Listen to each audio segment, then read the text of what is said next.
Taste the Daily. Tiruvallur மாவட்டம் புல்லரம்பாக்கத்தில் சவுடுமண் ஏற்றி வந்த லாரி மோதி ஒருவர் பாதிக்கப்பட்ட நிலையில் பொதுமக்கள் மறியலில் ஈடுபட்டனர். பூண்டி கேபிள் நிறுவனத்தில் பணியாற்றும் இளையராஜா என்பவர் கிருஷ்ணா கால்வாய் அருகில் சென்றபோது எதிரே சவுடுமண் ஏற்றி வந்த லாரி மோதி படுகாயமடைந்தார். இது தொடர்பாக நடவடிக்கை இல்லாததால் ஆத்திரமடைந்த கிராம மக்கள் வாகனங்களை சிறைப்பிடித்து சாலை மறியலில் ஈடுபட்டனர். அப்போது சவுடு மணல் லாரிகள் விதிகளுக்கு புறம்பாக இயங்குவதாக குற்றம் சாட்டியதுடன் அவற்றை முறையாக இயக்க விடிய அரசு நடவடிக்கை எடுக்க அறிவுறுத்தினர். கடலூர் அருகே மக்கள் வரிப்பணம் வீணாகும் வகையில் அலட்சியமாக செயல்படும் விடிய அரசு அலுவலர்களுக்கு கடும் கண்டனம் எழுந்துள்ளது. மங்களூர் ஊராட்சி ஒன்றிய அலுவலக வளாகத்தில் திட்டப்பணிகளுக்கு வழங்க வேண்டிய பல லட்சம் ரூபாய் மதிப்புடைய இரும்பு கதவு, ஜன்னல், இரும்பு கம்பிகள் உள்ளிட்டவை வெயில், மழை என திறந்த வெளியிலேயே கிடப்பதால் அவை துருப்பிடித்து வீணாகி வருகின்றன. அவற்றை பாதுகாக்க அலுவலக வளாகத்தில் கட்டிட வசதி இருந்தும் வீணாவது மக்கள் வரிப்பணம் தானே, நமக்கென்ன என்று விடிய அரசை போலவே அதன் அலுவலர்களும் அலட்சியத்துடன் செயல்படுவதாக மக்கள் குற்றம் சாட்டுகின்றனர்.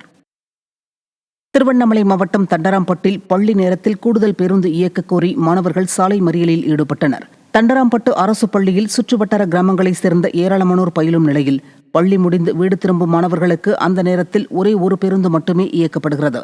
இது தொடர்பாக பலமுறை புகார் அளித்தும் மாணவர்கள் நலனில் அக்கறையில்லாத விடிய அரசு நடவடிக்கை எடுக்காமல் அலட்சியம் காட்டி வருகிறது. இதனால் ஆத்திரமடைந்த மாணவ மாணவிகள் அரசு பேருந்தை சிறைப்பிடித்து சாலை மறியலில் ஈடுபட்டு ஸ்டாலின் அரசுக்கு பாடம் புகட்டினர்.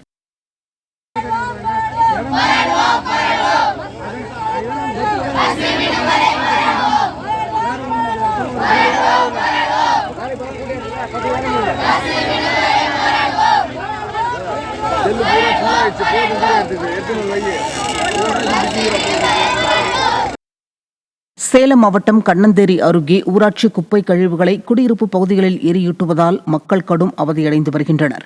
ஏரிக்கரை அருகே கொட்டி வைக்கப்படும் குப்பை கழிவுகள் அடிக்கடி எரியூட்டப்படுவதால் அப்பகுதியில் குடியிருக்கும் குடியிருப்பு வாசிகளுக்கு மூச்சுத்திணறல் உள்ளிட்ட பல்வேறு உபாதைகள் ஏற்படுகிறது.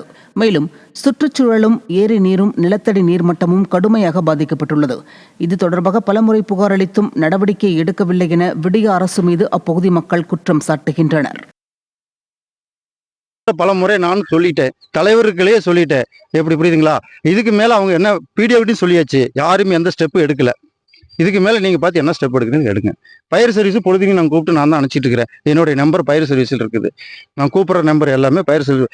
மூச்சு தண்ணல ஏற்படுது. நைட்டு போல் நேற்று மதியத்துல வந்து கருமூட்டமா போயிட்டு இருக்குது, மேகமா போயிட்டு இருக்குது புகை. இந்த ரோட்ல போய் பார்த்தீங்கன்னா எல்லா பக்கம் குப்பை அங்கங்க கொட்டி வச்சு எரிச்சிட்டு இருக்கிறாங்க. இது பக்கத்துல நீர்நிலை ஓடை. கோவை கதிர்நாயக்கன்பாளையம் சிஆர்பிஎஃப் பள்ளி பயிற்சி நிறைவு விழாவில் பல்வேறு சாகசங்களை செய்து வீரர்கள் அசத்தினர். பல்வேறு மாநிலங்களிலிருந்து கடந்த மார்ச்சில் பயிற்சி பெற வந்த 153 பேர் பயிற்சி முடிந்து படைத்துறைக்கான பல்வேறு உதவி வேலைகளை செய்யும் டிரேட்ஸ்மேனாக பதவியேற்றனர். விழாவில் சிறப்பு விருந்தினராக கல்லூரி முதல்வர் ஐஜி லங்சிங்குப் பங்கேற்று வீரர்களின் அணிவகுப்பை ஏற்று சிறப்பாக செயல்பட்ட வீரர்களுக்கு கோப்பைகளை வழங்கி பாராட்டினார். தொடர்ந்து நடைபெற்ற கமாண்டோ வீரர்களின் யோக சாகச நிகழ்ச்சிகள் காண்போரை வியக்க வைத்தது.